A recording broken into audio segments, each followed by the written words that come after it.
Hola, muy buenas tardes. En el día de hoy vamos a hablar sobre la aplicación de las técnicas de recobro mejorado para campos petroleros de bitumen enfocados en la combustión in situ. El grupo está conformado por Augusto Rafael Núñez Ramírez y Eduardo Elías Castellanos Picón.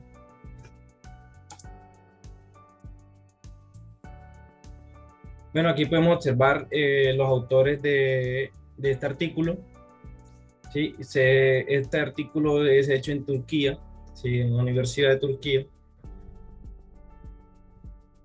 Entonces, bueno, como parte de resumen, básicamente lo que trata este artículo es determinar la capacidad que tiene unos yacimientos en Turquía, la capacidad que tiene, están buscando la forma de obtener, digamos, como ese rendimiento por medio de qué?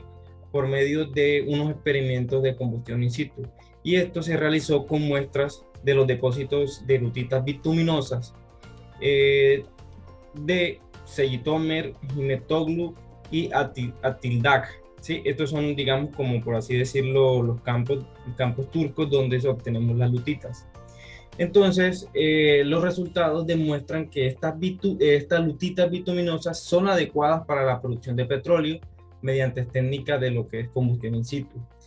Los valores de producción que se calcularon son de 4,46 litros por tonelada para la lutita de Sellitomer, 32,22 litros de tonelada para la lutita bituminosa de Himetoglu y 18,27 litros de tonelada sobre tonelada para la lutita bituminosa de Atidal. Listo, entonces, como modo de introducción, vamos a hablar, ponernos en contexto sobre qué es lo que es combustión in situ. Entonces, la combustión in situ, como sabemos, es un proceso no convencional de recuperación de crudo. También es conocida por ser una técnica de recobro mejorado. El principal objetivo es el incremento en la recuperación, producción o extracción de crudo en un pozo. Por lo general son crudos pesados y extrapesados. Su principio se basa en la disminución del gradiente de viscosidad del crudo inyectando calor que se genera principalmente por la quema y o la combustión de material residual sólido de baja volatilidad que nosotros conocemos como coque. ¿Sí? La producción de crudo a partir de este proceso, la producción se da a partir, digamos, gracias al empuje de los gases de combustión, ¿sí? Y al agua que también se produce de la combustión en este proceso. Bueno, el proceso de combustión in situ también consiste en la inyección de aire comprimido a la zona de interés. Esto con el fin de ¿qué? De generar diversas reacciones químicas que se forman por la mezcla de aire caliente y los hidrocarburos presentes en el yacimiento. Esto formando reacciones de oxidación a bajas temperaturas, lo cual hará aumentar la temperatura del pozo, que eso sería una reacción exotérmica.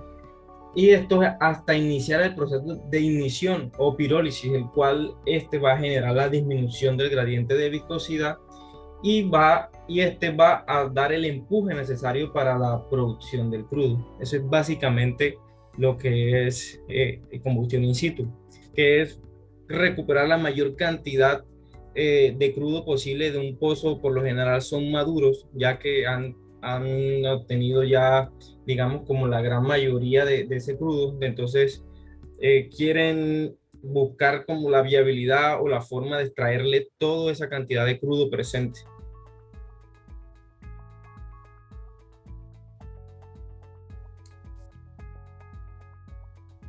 Vale, entonces en la parte de estudios previos miraremos, digamos, como varias bibliografías sobre, digamos, este tipo de pruebas que se están realizando. Entonces, se señalaron las variables importantes que caracterizan el desempeño de los proyectos de combustión, digamos, contenido de combustible, eficiencia de barrido, requerimiento de aire y relación de aire y aceite, relación de aire y combustible, entre otros, ¿sí? y se observó que la producción de aceite aumenta con el contenido de aceite inicial.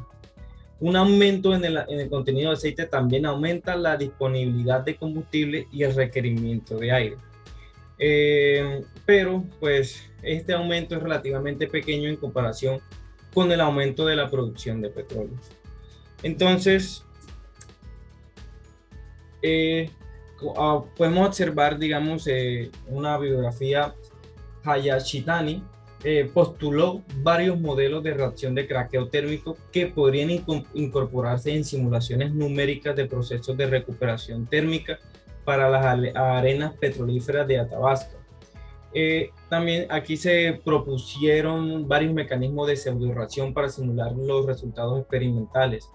Las constantes de velocidad de reacción se presentaron mediante una expresión de tipo de Arrhenius y se determinaron las energías de activación y los factores de frecuencia correspondientes para cada mecanismo de reacción propuesto.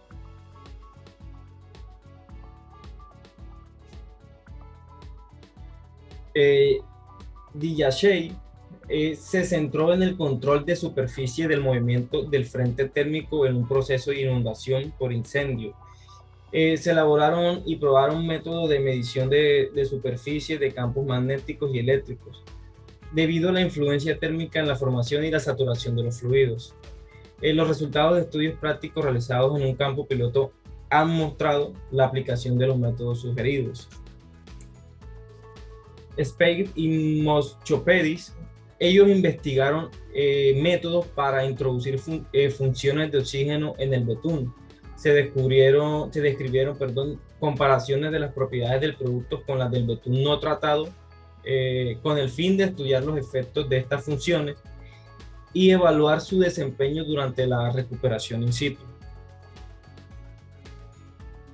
Dietman, ellos estudiaron, digamos, como los procesos de conversión de querógeno primario a petróleo y secundario de petróleo a gas en rocas generadoras mediante pirólisis de sistema cerrado a temperatura programada de una muestra de lutita bituminosa a diferentes velocidades de calentamiento. El análisis cinético posterior dio como resultado distribuciones de energía potencial versus energía de activación, que resultaron ser comparativamente amplias para petróleo y gas primario y bastante estrechas para el gas secundario, lo que indica que el primero se generó a partir de materiales precursores más no homogéneos que el segundo.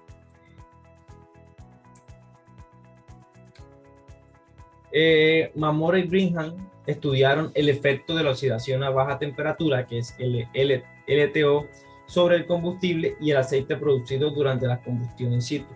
Los experimentos con tubos de combustión se realizaron con tres tipos de matrices: arena y arcilla, y arena y finos de arena. Se observó oxidación a baja temperatura en la corrida en que la matriz estaba formada únicamente por arena. También se observó oxidación a alta temperatura en pruebas en las que los finos de arcilla o arena formaban parte de la matriz. Koch y Cole estudiaron los factores que influyen en los datos cinéticos, como la geometría del orden de la muestra, la velocidad de calentamiento y la atmósfera en condiciones no isotérmicas. También se observó que los productos obtenidos por pirólisis y combustión dependen de la composición de la lutita bituminosa y de variables condicionales como temperatura, tiempo, tasa de calentamiento, presión y ambiente gaseoso. Esto, lo que vimos anteriormente fueron, digamos, como estudios que se habían realizado previos a este tema de la combustión in situ. Entonces vamos a hablar un poco sobre lo experimental que se llevó a cabo en este artículo.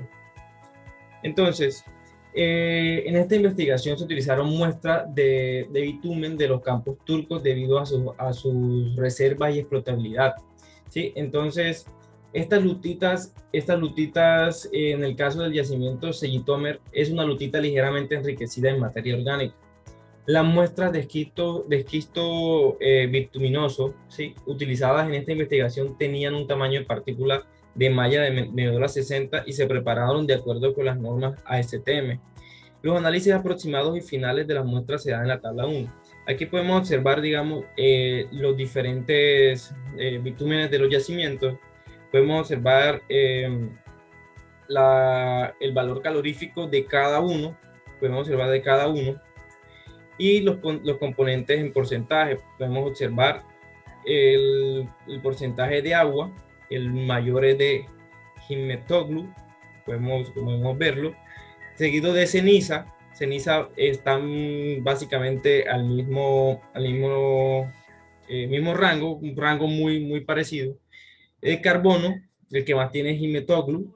Hidrógeno, oxígeno y nitrógeno, también Hinmetoglu tiene, digamos, como los mayores porcentajes en comparación con los otros dos.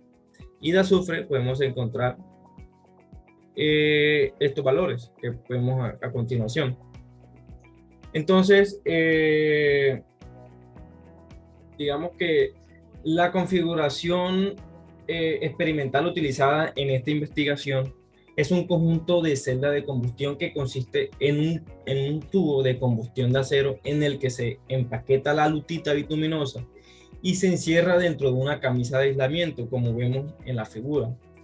Entonces, el tubo de combustión está equipado con un encendedor, un termopozo, un calentador de bandas externos y puertos de muestreo de gas. Los fluidos producidos por el tubo de combustión, ¿sí? Pasaron a través del separador de presión para recolectar y medir la producción de aceite y agua, y a través del condensador de agua, del cual los gases condensables fueron recolectados. Antes de ventilar el gas producido, se pasó a través de un regulador de contrapresión. ¿Para qué? Para regular la presión de inyección. Luego de eso, el gas producido se pasó a través de un rotámetro a presión atmosférica para medir la tasa de gas producido y el medidor de prueba en húmedo para medir la producción total del gas. También se utilizó un cromatógrafo de gases para analizar la composición de los gases que se producen por el tubo de combustión. La parte de los puertos de muestreo de gas que se instalaron en diferentes puntos del tubo de combustión se utilizaron para el muestreo y análisis de gas a medida que el frente de combustión pasa por estas secciones. Durante los experimentos de combustión, las cantidades de dióxido de carbono, monóxido y oxígeno en la corriente de gas producido se midieron mediante un analizador de gas continuo. La temperatura inicial era de 18 a 21 grados centígrados antes de todas las ejecuciones externas a la temperatura. La muestra de bitumen se calentó aproximadamente de 65 a 85 grados centígrados mientras se inyectaba nitrógeno de forma continua. Cuando ya se completó la parte del precalentamiento, el encendedor se encendió de acuerdo a un perfil de temperatura ya que fue seleccionado por medio de un programador de temperatura. Mientras se continuaba con la inyección de nitrógeno, la entrada del tubo de combustión se calentó a 250 y a 300 grados centígrados, lo que esto fue suficiente para iniciar la operación de combustión. Y aquí en este momento se termina el flujo de nitrógeno y se inicia lo que es la inyección de aire. La tasa de inyección de aire y la presión se estabilizaron en todo el tubo de combustión mediante el regulador de contrapresión. Durante las operaciones de combustión se registraron las temperaturas, los valores de presión de inyección de aire, los valores de tasa de inyección de aire, las tasas de gas producido y las producciones de aceite y agua. Las muestras de gas producido se analizaron cada 20 minutos mediante la cromatografía de gases.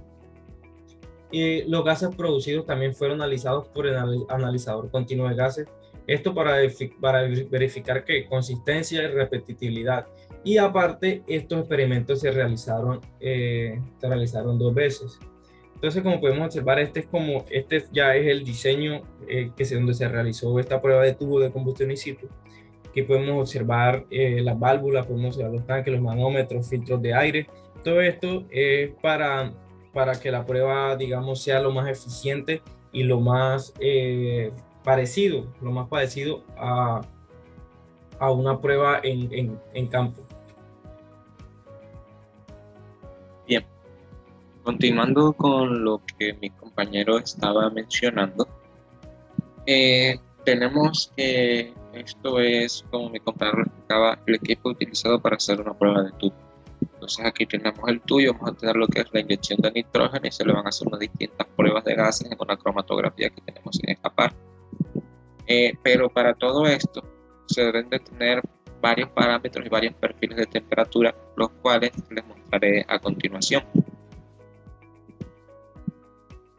Primeramente, la temperatura inicial era de 18 a 21 grados centígrados antes de todas las ejecuciones. Luego, lo que se hace es que la muestra de pizarra bituminosa o de arena bituminosa se calienta aproximadamente a lo que es 65-85 grados centígrados, mientras se va inyectando nitrógeno de una forma continua. Cuando se completó un precalentamiento, porque esto es solamente para un precalentamiento, el encendedor se encendió de acuerdo con un perfil de temperatura seleccionado por el programador de temperatura. Esto más que todo es para dar un inicio a la ignición de esa muestra de pizarra bituminosa. Mientras se continuaba con la inyección de nitrógeno, la entrada del tubo de combustión se calentó a 250 grados centígrados, llegando más o menos a los 300 grados centígrados, lo que fue suficiente para iniciar la operación de combustión. Como lo mencionaba anteriormente, solamente estábamos buscando como la ignición de eso. En el momento en que la ignición empieza, se termina el flujo de nitrógeno y se inicia lo que es una inyección de aire. La tasa de inyección de aire y la presión se estabilizaron en todo el tubo de combustión mediante el regulador de contrapresión. Durante las operaciones de combustión se registraron las temperaturas, los valores de presión de inyección de aire, los valores de la tasa de inyección de aire, las tasas de gas producido y las producciones de aceite y agua, que toda esta parte la mostraremos más adelante. También las muestras de gas producido se analizaron cada 20 minutos mediante la cromatografía de gases. Los gases producidos también fueron analizados por el analizador continuo de gases para verificar la consistencia, repetibilidad. Los experimentos se realizaron 2 veces. Recordemos que estábamos analizando 3 muestras de 3 campos distintos. Entonces, traemos la muestra de los resultados y las discusiones. Esto que tenemos aquí es una prueba de tubo también configurada de una manera distinta, pero tenemos lo mismo. Por aquí vamos a tener lo que es la inyección del nitrógeno en el tubo de combustión. Vamos a tener el análisis, las cromatografías igualmente, y vamos a tener los resultados. El procesamiento in situ presenta la oportunidad de lo que es recuperar petróleo de yacimiento de baja ley o petróleo de yacimiento de bajo grado, por así decirlo. La idea principal de la combustión in situ es quemar una parte del esquisto o de la arena bituminosa para producir suficiente calor para retocar el resto. Entonces, ¿qué nos quiere decir esto? Lo que queremos es quemar la parte inicial de esa arena bituminosa que tenemos, crear un frente de combustión, por así decirlo, y que ese frente se nos expanda al resto de la arena con una gran distancia, para que eso podamos recuperar todo el petróleo que tengamos ahí de alta densidad, por así decirlo. Digamos que la prueba de tubo de combustión se realiza también para observar qué tan viable se puede hacer, puede ser esa combustión in situ en ese yacimiento. Por eso obtenemos una muestra de cada arena bituminosa de cada yacimiento. Entonces, así de esta manera vamos a obtener muestras de esquisto bituminoso de Zejitomer, de Inmetoglu y de Hatildak. Los parámetros medidos durante cada ciclo de combustión fueron, como lo mencioné anteriormente, la temperatura, en este caso a lo largo del tubo de combustión, la presión de entrada y de salida, la tasa de inyección de aire, la tasa de gas producido, que es lo que tenemos en la parte inferior, y raciones de gas producidos. También se registraron las cantidades de aceite y de agua producidas, que principalmente también nos interesa esta parte del aceite, para ver cuánto petróleo se debe recuperar.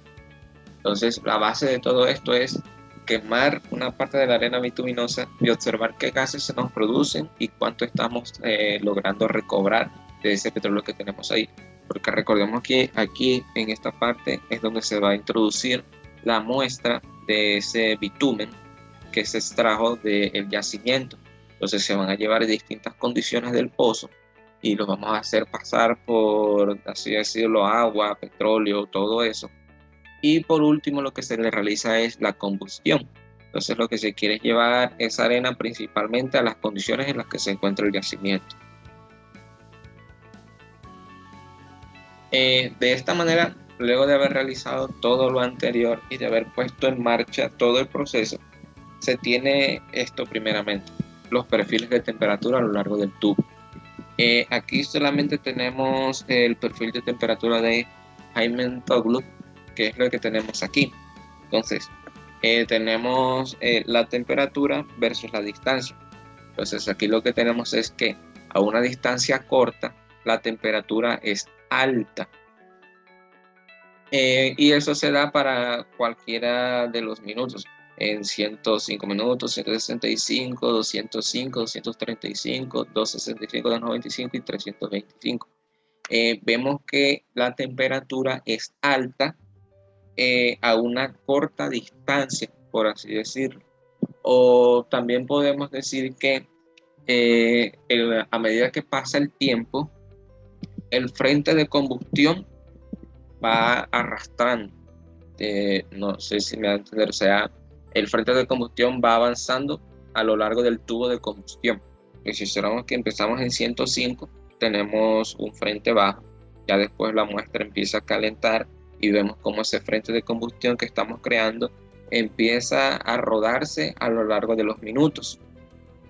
Pero siempre se nos da en una distancia corta, que es lo que se quiere, que a una distancia corta se cree ese frente de combustión y luego ese frente de combustión se expanda al resto del tubo de combustión en este caso.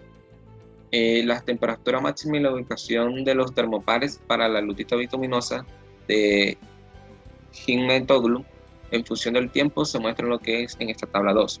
Entonces, como les mencionaba anteriormente, aquí es lo que tenemos a una corta, por así decirlo, a una corta distancia, tenemos los mayores perfiles de temperatura.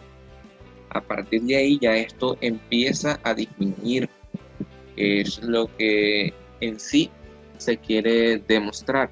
Entonces, aquí vemos que solamente estamos mostrando el campo de Hammett-Toglu, pero para las demás muestras que se tenían de la lutita bituminosa, después de la ignición, en todas las corridas, las temperaturas alcanzaron lo que fueron sus valores máximos y luego disminuyeron gradualmente hacia el final del tubo.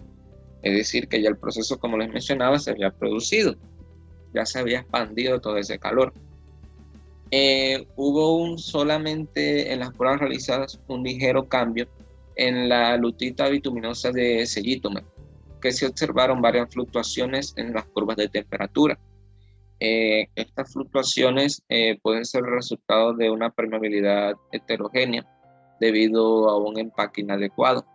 Además, también como el tamaño de malla heterogéneo podría desempeñar un papel importante de la fluctuación de la temperatura. Ahora, luego de haber presentado lo que fueron estas curvas de temperatura, lo que se hizo fue determinar las velocidades de ese frente de combustión. Pues como les mencionaba anteriormente, lo que estábamos creando en esta parte era un frente de combustión. Y luego lo que se hizo fue determinar esa velocidad. Entonces, la curva de velocidad frontal de la lutita bituminosa de Hammett-Toglu se muestra en lo que es en la figura. Se supone que las temperaturas máximas son los valores máximos de las curvas de temperatura, como lo mencionaba anteriormente. Los valores máximos de temperatura para cada ubicación del termopar se leyeron a partir de los datos de temperatura registrados en lo que fue en esta tabla 2. Tenemos en esta parte. Los datos se graficaron con los valores del tiempo correspondientes y entonces lo que tuvimos fue una primera derivada del gráfico de tiempo versus ubicación, lo que nos dio la velocidad del movimiento frontal, es decir, el frente de combustión. Entonces, aquí tenemos por lo que es la distancia en su debido tiempo. Recordemos que teníamos 5 tiempos específicos. Entonces, aquí lo que principalmente tenemos son los 5 tiempos en los que se registró ese frente de combustión y la distancia que alcanzaron para así determinar la velocidad del frente de combustión. Esto se determinó en centímetros por hora. Entonces, digamos que para la velocidad del frente de combustión de Sellistomer nos dio de 0,29, la de Himetoglu nos dio 0,23 y la de Hatildak nos dio 0,29. Los resultados muestran que con una tasa de inyección de aire y una presión de funcionamiento constante, la tasa de combustión fue constante en todas las ejecuciones. ¿Qué nos quiere decir esto? Que tuvimos un frente de combustión controlado siempre y cuando la tasa de inyección de aire fuera controlada, al igual que la presión, que es algo esencial en lo que es una combustión in situ, debido a que si no controlamos esta parte, de el frente de combustión, vamos a tener lo que es daños en la formación, nos puede explotar lo que es el pozo. Entonces eso también es lo que se busca estudiar con el examen o el ensayo de tubo de combustión.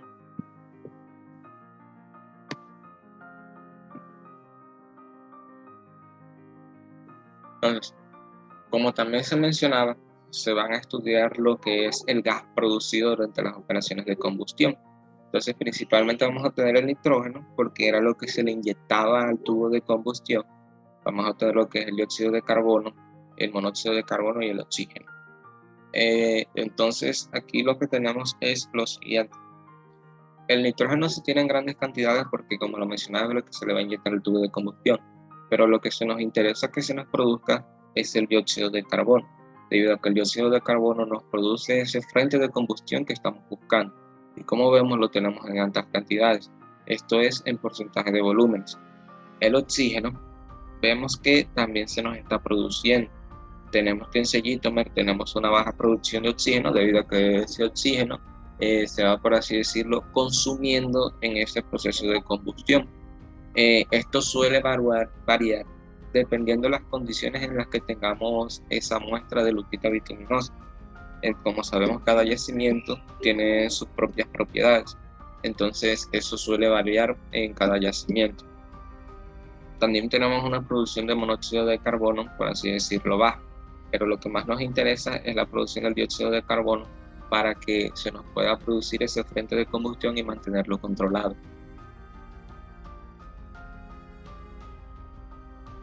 Ahora, aquí también presentamos como la composición del gas que se produce en el tiempo de la muestra de Himetoglu.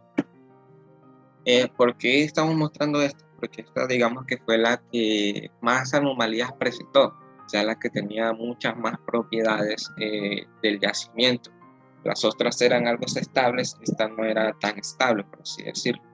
Entonces, como lo mencionaba, la composición de gas en función del tiempo para la lutita bituminosa de Himetoglu es lo que se ilustra en esta figura. En las muestras de lutita bituminosa de Sellistomer y Himetoglu se determinaron lo que fueron bajas concentraciones de oxígenos en los gases de escape. Como mencionaba anteriormente, lo que nos está diciendo que es una utilización eficaz del oxígeno en la combustión. Además, dado el contenido de materia orgánica en la lutita bituminosa de Himetoglu, digamos que la materia orgánica es más alta en esta muestra de lutita que en las otras muestras. Entonces es más difícil controlar esos parámetros experimentales. Entonces aquí vamos a tener lo que es la composición del gas en porcentaje de volumen a lo largo del tiempo. Entonces, como lo mostraba en la tabla anterior, vamos a obtener una alta producción de lo que es el dióxido de carbono, que nos sirve para crear ese frente de combustión, y vamos a tener una baja producción de lo que es el oxígeno y el monóxido de carbono. Como lo mencionaba, ¿qué nos interesa? Obtener el dióxido de carbono para crear un frente de combustión.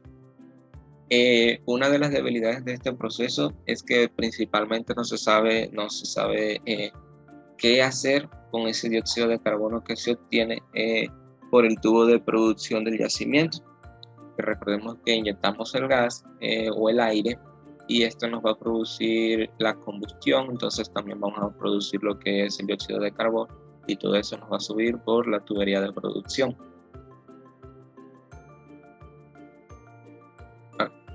Por último, tenemos como un resumen de todos los datos experimentales que se produjeron en cada muestra que se tenía de lutita bituminosa. Los resultados obtenidos de cada experimento no muestran diferencia con los demás. Para calcular el rendimiento de producción de petróleo de estas muestras, se construyó lo que fue un balance volumétrico de materiales. Las cantidades de agua y petróleo producida es lo que tenemos en esta tabla 5. Los resultados muestran que las pruebas que se realizaron en las lutitas bituminosas de Zillitomer, Pimetóglou y Hattilat son factibles para la producción de petróleo, que nos quiere decir que la combustión in situ es aplicable para estos yacimientos debido al recobro que se tuvo. Entonces, como lo mencionaba, nos centramos en lo que es de esta tabla, en estos tres primeros datos que tenemos, y también en esta parte del carbón quemado. Entonces, la producción del dióxido de carbono en porcentaje de volumen, tenemos 16,59 para Zillitomer, 14,32 para Pimetóglou y 16,09 para Hattilat. Vemos que se produce una alta cantidad de dióxido de carbono. Entonces, esto nos crea un gran frente de combustión en esas pruebas y vamos a tener un frente, por así decirlo, controlado. Vemos igualmente que la cantidad de carbón quemado en gramos por minuto también es alta. ¿Qué quiere decir? Que estamos generando, por así decirlo, un proceso de combustión eficiente. Estamos destilando ese, por así decirlo, ese bitumen que tenemos en esa muestra.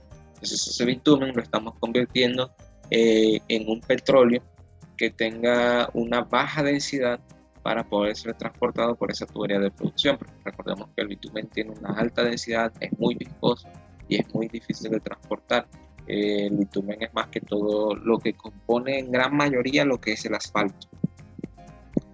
Entonces, vemos que de carbón quemado tenemos el 53,97 en Zillitomer, en Pimetóglou tenemos 49,62 y en Hattilat 51,33.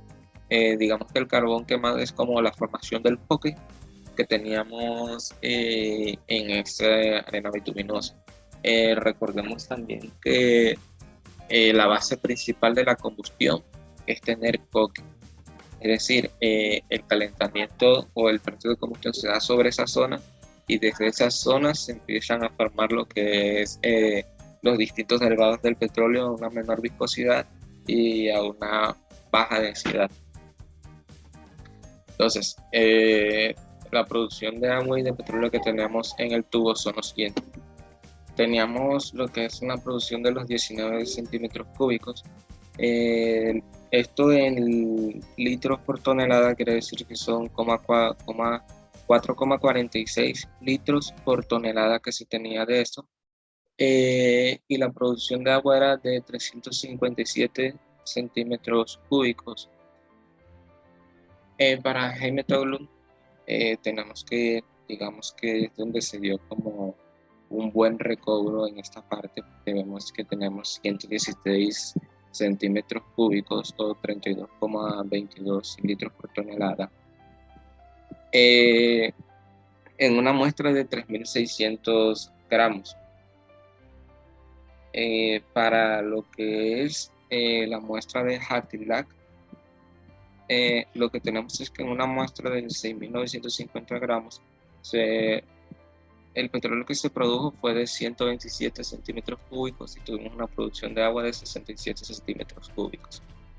Para todos, como lo mencionábamos anteriormente, es factible la producción de petróleo. Tenemos un recobro de petróleo, donde es mayor en la muestra de Pimetóglou. También por la materia orgánica que se mencionaba que tenía esta muestra de lutita. Tiene una mayor materia orgánica que los otros dos. Entonces, pero para todos es factible la producción de petróleo a partir de lo que es la combustión in situ. Entonces, como conclusiones, podemos decir entonces que se logró la destilación del petróleo de lutitas bituminosas con una técnica de combustión in situ. Se demostró que los campos de esquistos bituminosos de Himetol y Hatteland son adecuados para operaciones de retorno. El campo de petróleo bituminoso de Himetol parecía ser muy reactivo en comparación con las demás muestras. Como lo mencionaba anteriormente, esto se difiere en cada una por materia orgánica, por la composición del pozo, por las propiedades del pozo. Entonces, aquí, como lo dice, que se cree que la alta reactividad de la lutita de Himetol se debe al alto contenido orgánico de este tipo de lutita bituminosa.